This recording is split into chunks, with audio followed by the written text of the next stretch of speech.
começa então, Edu. Por favor. Bom, primeiro, obrigada pelo convite, um prazer estar aqui falando de um tema que nos é tão caro, né, Eduardo, sobre prevenção em saúde da mulher, né? Falar de prevenção é sempre um desafio, porque prevenção é aquilo que antecede, né, que qualquer momento agudo, né? E aí, para a gente não abrir, não ampliar muito, e aqui de fato ser um momento precioso, eficaz, né, efetivo, eu sugiro ao Eduardo que a gente se atenha à prevenção de talvez 4 agravos, né? A prevenção de gestação, a prevenção, ao contrário, da frustração de uma não gestação quando a gente quer gestar, quando a gente julga que é o momento, que é a praia total dele, né? O cara é fera nisso.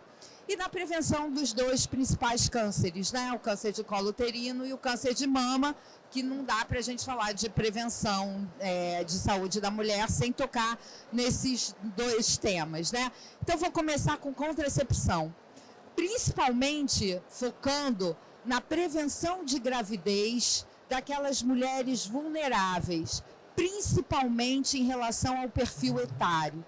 A gente sabe hoje que a maior causa de evasão escolar entre as meninas é a gravidez. Entre os meninos é o tráfico. Então vejam vocês, a gravidez ela perde para um comprometimento social, né, em relação à evasão escolar com enfoque de gênero. E aí eu tenho muito orgulho porque eu coordeno um programa que é muito feliz nessa prevenção da gravidez na adolescência, porque ele foca em métodos LARC, em métodos de longa ação. E por que quando a gente fala de prevenção de gravidez, a gente não pode deixar de falar de método LARC? Para quem não sabe, LARC é uma sigla em inglês que significa contracepção reversível de longa ação. Por exemplo, quando a gente diz para a menina, toma a pílula, usa a camisinha, se ela toma a pílula que ela devia ter tomado hoje, amanhã, esqueceu uma, toma 2 num dia, a taxa de falha desse método despenca. Então, uma pílula que, se for tomada exatamente como diz a bula, tem uma taxa de falha de 1%, se você não toma daquele jeito disciplinado, essa taxa de falha dobra? Não, muda de ordem de grandeza, né? Então, de 0,1% passa a ser 9%. Por isso, não adianta a gente falar em prevenção de gravidez sem falar de método LARC, método de longa ação. Quais são os métodos LARCs disponíveis hoje de uma forma geral? A gente tem o implante no braço, o DIU de cobre, que é disponível em nível nacional pelo SUS, né? E os DIUs hormonais, que aí eu já vou passar a bola aqui para o Eduardo para explicar, para dar uma palhinha sobre como funciona, quais são as vantagens desses métodos e como eles podem impactar numa prevenção de gestação com uma taxa de eficácia de fato relevante. Bom dia a todos. Meu nome é Eduardo Beile, eu sou médico ginecologista. Queria agradecer a organização do evento pelo convite. E eu vou falar um pouquinho sobre os métodos contraceptivos hormonais, né, como ela colocou aqui, principalmente os LARCs. Mas o princípio básico que a gente precisa entender é que todo método hormonal ele age de uma maneira que não obrigatoriamente é igual a outra, né? Então, quando a gente fala de método contraceptivo oral, pílula, quando a gente fala de adesivo, implante, injeção, a gente está falando de métodos que vão agir basicamente no controle da ovulação. Eles vão impedir que a mulher ovule. Uma vez que a mulher não ovula, ela não engravida, né? Quando a gente fala de DIU hormonal, a gente está falando de um método que é diferente desses outros métodos em forma de ação. Ele vai agir principalmente sobre migração de espermatozoide, fixação de embrião, motilidade tubária e, eventualmente, pode atrapalhar a ovulação. Então, são métodos que, embora hormonais, eles agem de formas diferentes. Se eles agem de formas diferentes, eles vão ter ações e efeitos colaterais diferentes, né? Então, assim, a grande vantagem do método de longa duração é que eles são métodos que dão menos efeitos colaterais e eles conseguem garantir uma eficácia maior e estável durante todo o período de uso, né? Então, por isso que a gente gosta muito de usar ele na contracepção de saúde pública, né? E também na saúde privada, tá? Então, assim, esse seria o efeito base, né, para a gente entender um pouquinho do que difere um método do outro. E aí, Eduardo, uma coisa que eu acho importante, porque pouca gente sabe, né? O Eduardo, ele tem um perfil clínica privada, né? Eu tenho um perfil política pública. Muito por isso a gente está fazendo essa dobradinha aqui, né? Então, assim, eu tenho certeza que uma das grandes alegrias, né, de quem trabalha querendo de fato impactar em indicador de saúde, que é o caso de ambos aqui, independentemente da área de atuação, é permitir acesso. Então, o que talvez pouca gente saiba é que hoje, no estado do Rio de Janeiro, pelo SUS, a gente tem um programa que contempla e garante acesso a todos esses métodos de longação via SUS. Então, o mesmo método, né, o mesmo DIU hormonal, o mesmo implante hormonal que o Eduardo pode fazer para os pacientes dele na clínica dele, ele está disponível no Acolhe pelo SUS, que foi inaugurado em agosto de 2023. Então, só para a gente ter ideia de como isso impacta e para a gente poder contextualizar, em 2022, de mais ou menos 280 mil partos que aconteceram no estado do Rio de Janeiro, 20 mil foram partos de meninas de menos de 19 anos. Sendo que é um número super emblemático, então ficou fácil de guardar. 777 foram de meninas de menos de 15 anos. Gente, quase 1.000 meninas cariocas, né, foram mães meninas. Quando a gente conversa sobre contracepção e adesão e eficácia e impacto em diminuir gravidez, não basta a gente promover o acesso a esses métodos incríveis com esses mecanismos de ação. A gente tem que desconstruir tabus, né? Então, parar com isso de dizer que DIU é abortivo, né? Eduardo acabou de explicar. O mecanismo de ação do DIU é alteração de muco, né? É impedir, de alguma forma, dificultar, tornar o ambiente do trato vaginal inóspito à ascensão ali do espermatozoide. E dividir com as meninas e com as mulheres o entendimento e a escolha do método contraceptivo, que a gente consegue fazer isso prestando informação. E aí já vou pegar um gancho para o próximo assunto, que seria a prevenção. A gente costuma botar muita barreira para inserir método contraceptivo de longação, né, Eduardo? Tem que ter ultrassonografia, tem que ter preventivo, tem que ter não sei o quê. Gente, não precisa ter nada. Basta ter uma história clínica bem colhida. E se aquela mulher tem mais de 25 anos e tem indicação de colher o preventivo, na hora que você vai inserir um DIU, por que não colhê-lo? Não precisa esperar o resultado ficar pronto, né? E aí tem uma rotina que às vezes não é sabida, não é conhecida. Você quer comentar, Eduardo? De prevenção ao câncer de colo de útero, né? Tem uma idade, não precisa começar a colher assim que começa a transar, assim que começa a ter vida sexual ativa. A partir dos 25 anos. Isso. Ou após, se eu não me engano, 3 anos. 25 anos, né? Com 2 resultados normais, com intervalo de 1 ano entre eles, dispensa a mulher de colher no ano seguinte. Então, você pode colher dali a 3 anos, né? Até 3 anos.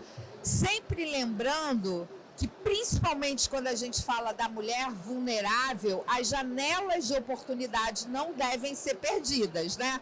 Então, assim, ela colheu há 1 ano e meio, tem aí uma lazeira de mais 1 ano, mas ela está ali no seu consultório. Não vamos perder a oportunidade, né? Com certeza. E assim, levantar sempre a bola que cada vez mais a medicina está avançando e entendendo que a grande causa do câncer está relacionada ao HPV. Então a gente tem a política pública incentivando a aplicação de vacinas, né? A privada também incentivando a aplicação de vacinas, e conforme você vai vacinando a população, principalmente contra o HPV 16 e 18, você começa a ter uma diminuição muito grande, né, da incidência do câncer de colo de útero.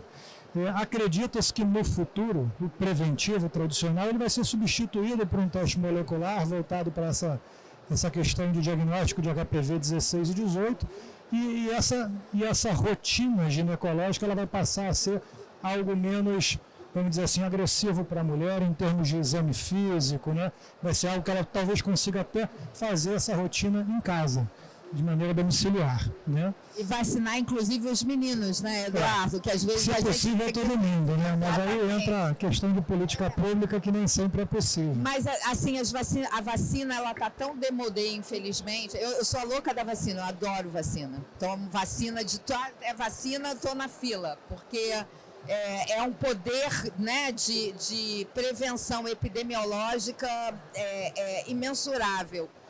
E a gente tem, pelo SUS, a possibilidade de vacinar os meninos também, porque a gente, infelizmente, não está conseguindo vacinar com a cobertura adequada as meninas, né? Infelizmente. Então, você que falou que tem 3 filhos, né? Não esqueça, né? Os seus filhos podem se vacinar pelo SUS se eles tiverem menos de 19 anos.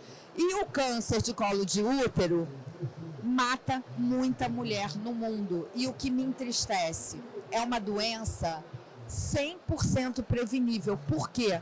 Porque a gente consegue fazer o diagnóstico da lesão antes dela ser câncer. Gente, é o melhor dos mundos. A gente consegue tratar antes daquilo ser câncer. É um dos únicos exames que faz sentido não ser preventivo. Ser preventivo, exatamente. Então, assim, e é uma doença de país pobre. Por quê? Porque para ter uma cobertura, né, uma prevenção eficaz, você tem que investir na profilaxia. Diferente do câncer de mama. O câncer de mama, ele é uma doença que mesmo quando você está ali, assim, a gente está aqui com a presença da Babissa do câncer de mama no Rio de Janeiro, né? Dá um oi. E me corrige se eu falar alguma besteira, se você quiser pegar o microfone. Quando a gente faz um diagnóstico de câncer de mama, a lesão, ainda que não palpável, né, aquela que a gente detecta pela mamografia, ela já é um câncer. Né, aquelas calcificações esparsas, suspeitas, ela já é um câncer. O que você consegue prevenir? A mutilação e a morte. O que já é um super gol, né? Quase que gol de placa. Você não consegue prevenir o câncer, mas você previne a mutilação e a morte. Para isso, você tem que garantir acesso à mamografia. Não tem jeito. Ana, e o autoexame? O autoexame é incrível, porque o autoexame faz com que você se toque, com que você se perceba, com que você se olhe, e isso é importante. E a gente incentiva o autoexame porque a gente sabe que é a palpação da lesão que faz a mulher procurar um médico. Então, por que não incentivar que isso seja feito o quanto antes? Mas quando a gente já palpa uma massa, ainda que pequena, na mama, constituída, essa massa já é um câncer avançado. Então, muito mais importante do que o autoexame na prevenção da mutilação e da morte, para a gente, de fato, diagnosticar o câncer avançado, o câncer no seu momento inicial, tratável, é o exame de imagem. Falei besteira? Tá certo? Quer colocar alguma coisa? Tá joia? Então, vocês têm alguma pergunta em relação à prevenção, em relação a método LARC? Eu tenho um comentário com um viés aí da minha área de saúde mental, né, que a saúde mental ainda ela é muito, como a gente estava falando no painel anterior, assim como a questão do câncer, seja de colo de útero, de mama, muito atrelada à questão da doença. E a saúde mental ela tem uma interface muito grande no autocuidado, né? Então, por que eu estou dizendo isso? Assim, tem muitas crenças que impedem as mulheres de rastrear precocemente um câncer. Como, por exemplo, uma bastante popular, que é quem procura acha. Então, eu tenho um trabalho que eu fiz relacionado à prevenção do câncer de colo de útero. Eu fiz um pós-doutorado em psicologia da saúde num grupo de psico-oncologia. E a gente identificou esse tipo de padrão de pensamento, né? Então, queria te ouvir um pouquinho o quanto que a política pública está olhando para essa interface das questões cognitivas, crenças, aspectos emocionais relacionados ao adoecimento, né, da mulher. Esse é um desafio, né, da política pública. Eu acredito que do diagnóstico que é feito na clínica privada e com agências suplementares, né, com os seguros de saúde. Então, vamos lá. Acho que é uma pergunta muito complexa que envolve muita coisa. Então, assim, a primeira coisa, quem procura acha não é um mito, é verdade. Inclusive, a intenção é achar. Então, primeira coisa que eu acho que qualquer política pública tem que ter como responsabilidade é retaguarda no diagnóstico. E aí vem o primeiro desafio, que é o desafio de rede. A rede precisa estar articulada. Então, a unidade básica de saúde precisa ter uma retaguarda de um centro de imagem, de uma unidade hospitalar para dar conta disso. Então, vamos supor, a gente sabe, pela evidência, pela literatura, que se eu fizer 100 exames de preventivo, eu vou achar 2 lesões. Eu tenho que dar conta dessas 2 lesões. Eu tenho que saber para onde eu vou encaminhar essas 2 lesões. Porque se eu procurar em 100, eu vou achar em 2. Então, quem procura acha, não é um mito. A gente faz, e aí o que é importante ser esclarecido é que a ideia é que a gente ache não um câncer, uma lesão que possa ser tratada. E aí quando você me pergunta, né, como é que a política pública vê isso, como é que isso se articula, vê pouco. Eu me escondo. Assim, é desafio, né? Será que existe de fato um suporte emocional? Digo mais, né? Será que existe um preparo do próprio profissional de saúde para comunicar esse diagnóstico? Será que existe uma equipe multidisciplinar envolvida, né? Ou será que ela vai ter contato com esse papel dizendo que ela tem uma lesão grave de alto grau, lendo, né, o que não seria adequado? Então, assim, isso fica muito restrito a ações isoladas, né? Então, se você tem um determinado lugar, um determinado programa, às vezes um determinado projeto, e geralmente são projetos de pesquisa, né, que tem a universidade dentro do hospital, ou tem alguma agência humanitária dentro do hospital e tal, você pode até ter esse suporte. Isso como uma linha de cuidado, perpassando todos os degraus da saúde pública, isso é um desafio. Isso ainda não tem na realidade do Rio de Janeiro constituído. Tem projetos, por exemplo, o Hospital da Mulher tem o projeto da navegação da paciente com câncer de mama, que acontece a partir de pessoas engajadas nesse processo. Então, assim, todo um cuidado quando a gente dá o diagnóstico para paciente. Olha, você tem um câncer, mas já está aqui o lugar que você vai procurar depois. Então, assim, toda a retaguarda de rede articulada e podendo prover, né? Inclusive com cuidado em saúde mental. Quer acrescentar alguma coisa? Eu tenho uma pergunta. Eu tenho um DIU. Ah, você tem um DIU? Eu vou passar para ela depois. Eu tenho um DIU já tem 3 anos, né? E hoje em dia eu acho que a orientação na saúde pública é um pouco invasiva, né? Eu tenho um DIU tem 3 anos e já estou começando a ficar com medo porque eu já sinto dores. E eu fico, você falando sobre câncer, eu já fico pensando, será que existe uma possibilidade de me causar alguma coisa? Se não sei, me dá um futuro aí com um problema, sabe? Qual é o DIU que você tem? Ele é De cobre? de cobre. Joyce. Joyce, assim, sentir dor em uso de DIU não é normal, né? Se você está sentindo dor, é porque alguma coisa está fora do padrão. Ou você tem um dispositivo que ficou um pouquinho grande para o teu útero, ou você tem um processo inflamatório na pelve, ou pode ter tido alguma outra coisa associada que não tem nada a ver com o DIU e é o causador do desconforto, né? Eu acho que assim, uma vez que você tem esse tipo de sensação, o primeiro passo é procurar um profissional. É procurar uma consulta, preferencialmente alguém que consiga fazer uma ultrassom rápido, alguma coisa, e consiga te dar uma linha de tratamento que você resolva essa situação. Mas, assim, o DIU é um produto que é super bem aceito, existem vários modelos, né? Se a gente for pegar no mercado hoje, DIU de cobre, existem mais de 6 modelos diferentes. Se tem 6 modelos diferentes, com desenhos diferentes, provavelmente é porque cada um é feito para um tipo de útero, né?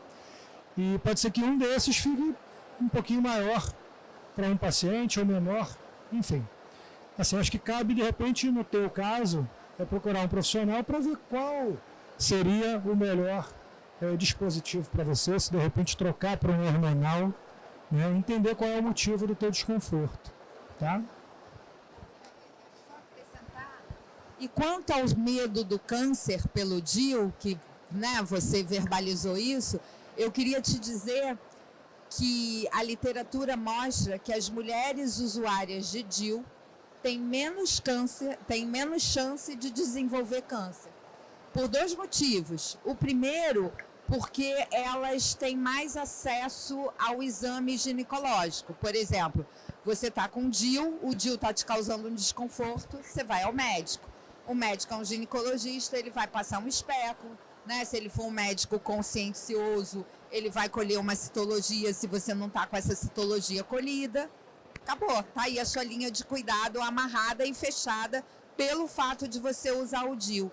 E tem também alguma evidência, ainda que num grau não tão forte, mas uma tendência, que o próprio fio do cobre, ele causa ali um recrutamento de células de defesa, que às vezes vem com aquele nome de padrão inflamatório do preventivo, que as mulheres acham que estão inflamadas e não estão, é só o recrutamento ali de células de defesa que conferem alguma proteção às lesões mais agressivas de colo de útero, tá? Então, assim, o medo de câncer, pelo fato do DIU, não procede. É mito, que eu espero que você saia daqui com isso de jeito. E aí, assim, já te dou uma boa notícia. Aqui no Rio, se você, mas quem que eu vou procurar para cuidar do meu DIU? Você pode procurar o Acoli. Como você já tem o DIU, você não precisa nem marcar consulta. É só ir lá na saída C do metrô da General Osório e falar, eu estou com um DIU que está extremamente desconfortável. Vai ser feito ultrassom, você vai ser atendida por uma ginecologista e talvez vai ser oferecido para você. A gente agora está até com o DIU hormonal menor, o Calina, né? A gente está com Calina, com Mirena, com Implanon e com DIU de cobre. Então, tem esse cardápio lá à sua disposição.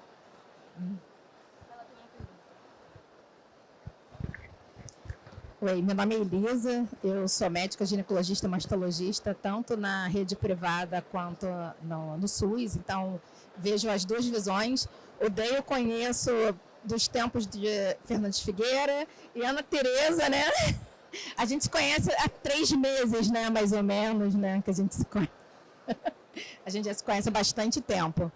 E é incrível a gente propagar exatamente esses métodos, né, que tem uma duração maior, principalmente para adolescentes, quebrar o tabu.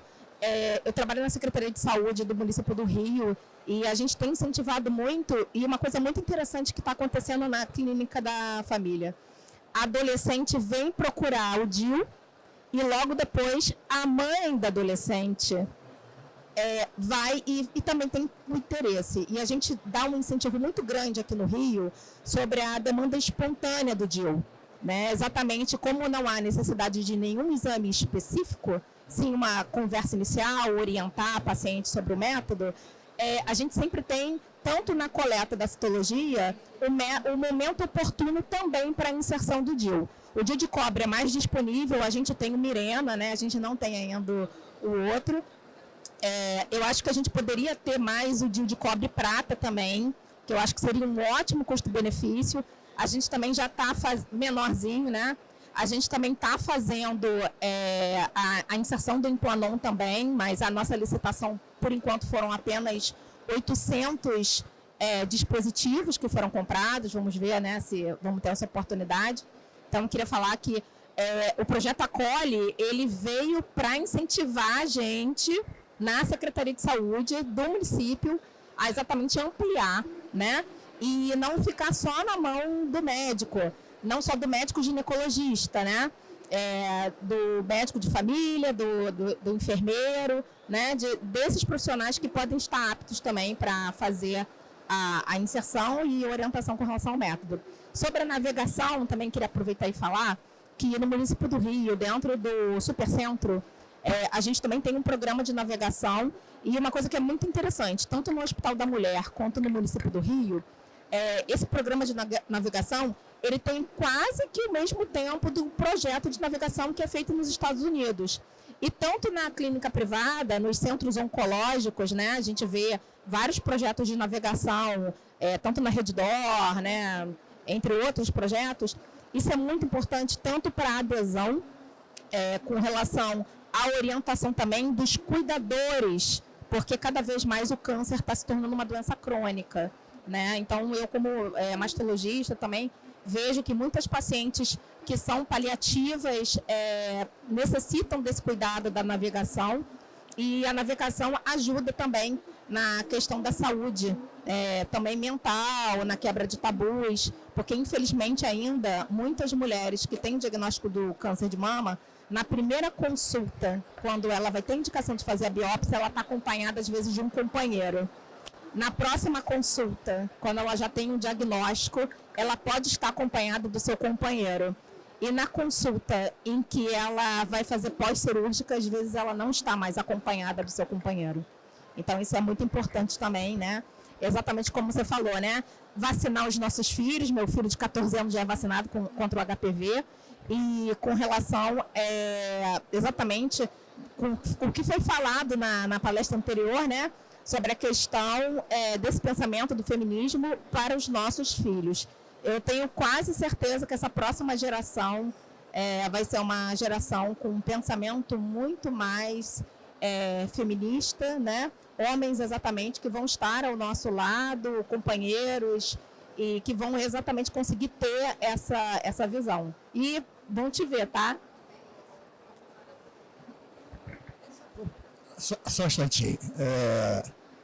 Eu, Pedro Cirilo, também sou médico, e duas coisas me chamaram a atenção aqui. Uma, quando foi colocada, quem procura acha. O grande problema para mim é depois que acha como fazer para resolver. Porque a grande dificuldade que nós temos hoje é que, de repente, uma lesão primária, que é incipiente ainda, ela se transforma numa complexidade que depende de quimioterapia, radioterapia, é um negócio muito mais complexo e que você não tem acesso. Se você não tem acesso, às vezes, no Grande Rio, tu imagina na Baixada, no lugar quanto mais afastado for. E o segundo é a vergonha que as mulheres têm de terceira idade para cima de um ginecologista, de ser examinado. Quantos tumores de mama a gente vê em casos avançados, já ulcerados, de pessoas que não vão. Não, eu não quero sim, não tem vergonha, ou de ficar numa posição ginecológica. Esse é um outro problema também que a gente tem que visualizar, porque realmente muitas coisas que acontecem na pessoa é vergonha de ir ao médico para fazer um exame específico.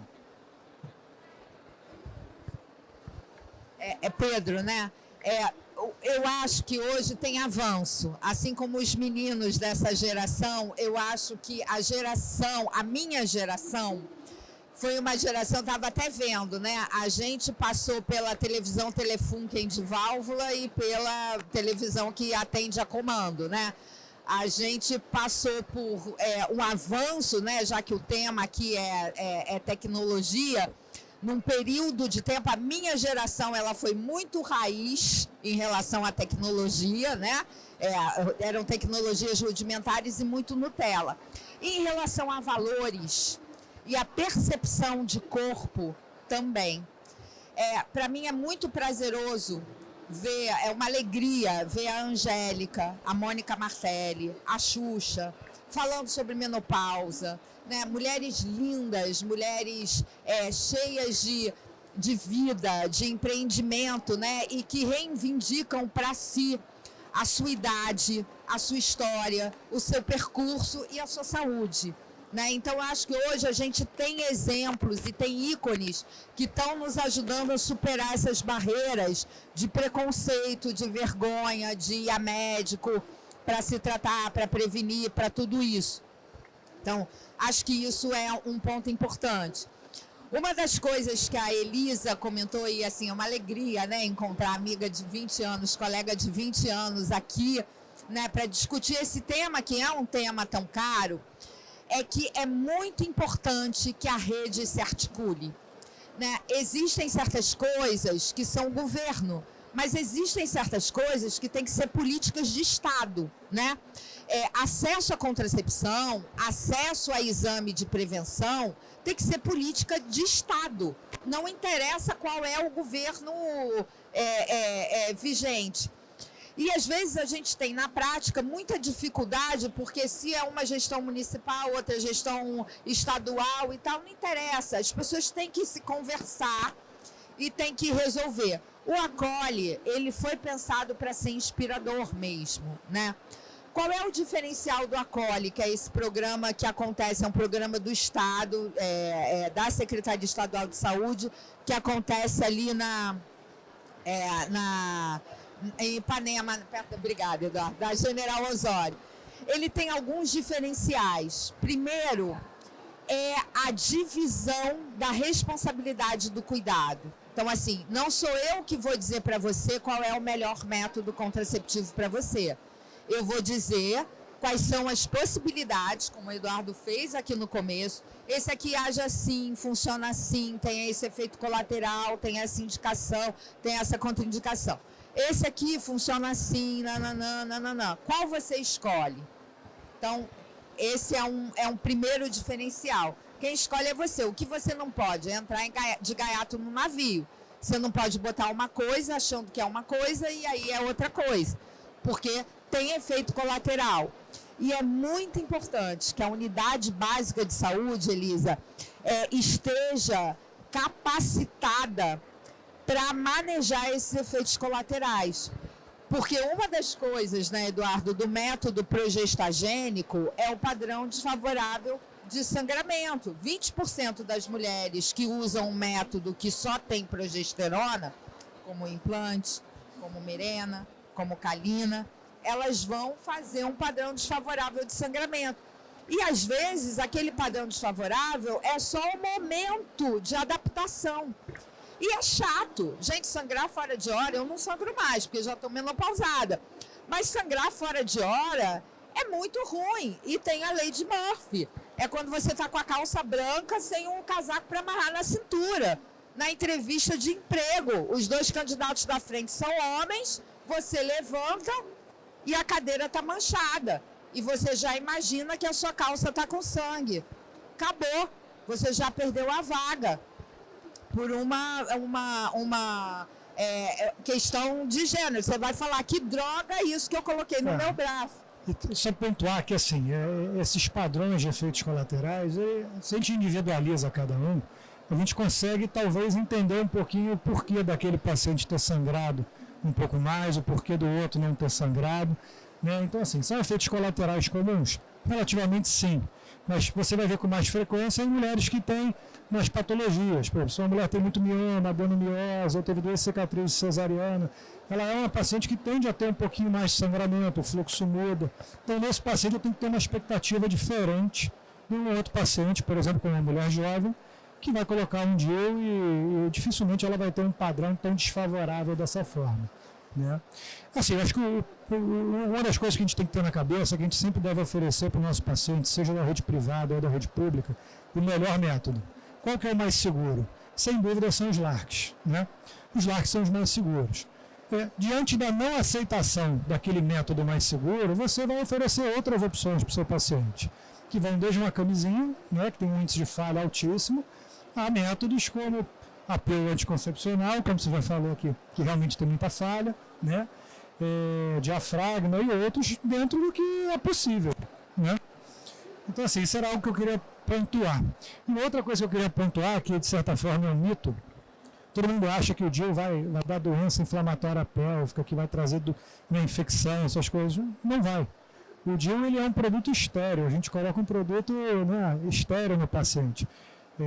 Às vezes o paciente tem um processo inflamatório que está quieto, você colocando o DIU, às vezes ele desestabiliza, cresce, mas aí você tem que ter realmente a equipe do lado para assumir esse tratamento, resolver e equilibrar a situação.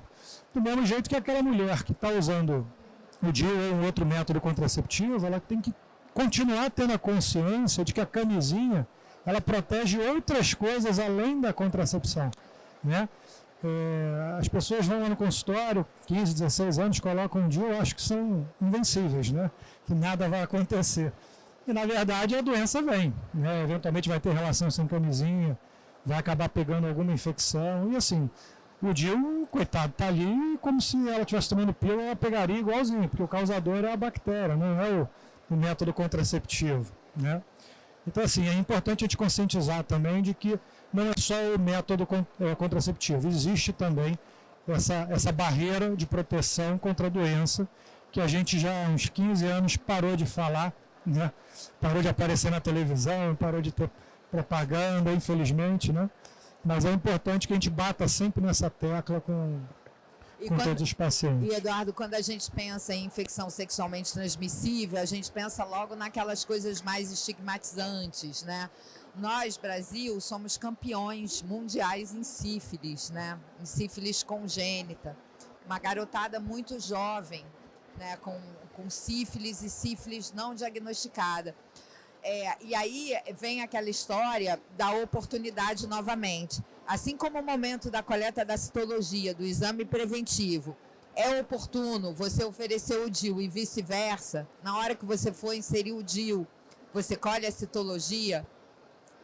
Lá no Acolhe a gente faz isso com muita propriedade, com os modelinhos, inclusive assim, com vários vibradores, né, modelos anatômicos, pode falar vibrador, vários modelos anatômicos de pênis, né, então o pênis gordo, magro, pequeno, grande, para que as pessoas vejam que a camisinha cabe em qualquer pênis, desde que a gente domine minimamente a técnica de colocação. E uma outra coisa que é muito pouco divulgada e eu, Ana, particularmente adoro, é o preservativo feminino. Aquela camisinha que você usa intravaginal. Não sei, né? Eu estou numa outra faixa etária, os homens na minha idade, às vezes, vou te dizer, é um perrengue para colocar uma camisinha. A camisinha feminina já está lá dentro, não tem negociação. Já está ali, já saí de casa com ela. Faz parte daquele ritual, né? Tomou o banho, se arrumou, botou a camisinha, se maquiou, perfume, partiu. Vamos jantar, vamos ao teatro, né? Se rolar, já está ali. Qual é o segredo da camisinha feminina? Tem que ser colocada antes da penetração, pelo menos uns 20 minutos. Senão faz slof na hora, é super inconveniente. e aí vai achar que é ruim. Por quê? Porque ninguém nunca me ensinou como botava. Eu apanhei para entender que tem que colocar antes, que de preferência sai de casa com ela. Ao contrário da camisinha externa, da camisinha masculina, que tem que ser na iminência da penetração, né? Se colocar em pau mole, vai perder lá dentro, né? Não dá, ninguém merece. Né? Tem que ser aqui naquela hora, o pênis está bem firme, está bem, é a hora de colocar, desenrolar até a base. Tudo isso a gente explica nas conversas que a gente faz com as meninas antes da prevenção. Porque assim, tem que usar camisinha, tá? Mas o que eu faço com isso? Né? E vamos combinar que principalmente nas idades, nos extremos etários, né?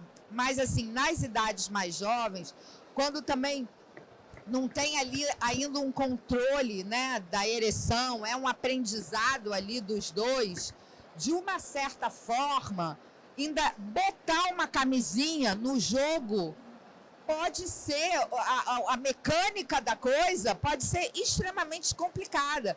E se a gente quer, né, que a nossa garotada tenha uma sexualidade saudável, segura, esse espaço de conversa que eu propositadamente usei os termos que eu uso, ele tem que ser proporcionado. E mais, que eu gosto muito de falar isso, as pessoas dizem, é um espaço que mãe e pai têm que conversar. Não vai conversar.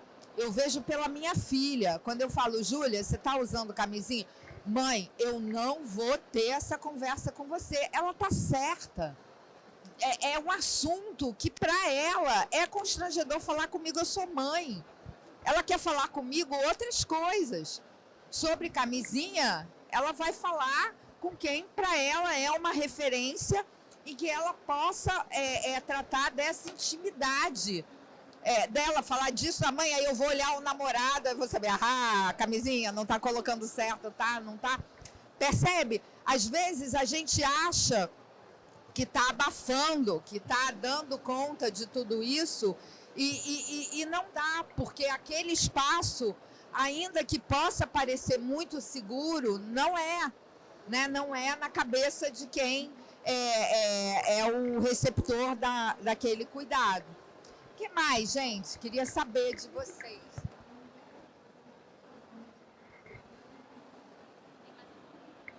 Alguém tem mais alguma pergunta? Ou quer fazer alguma opinião?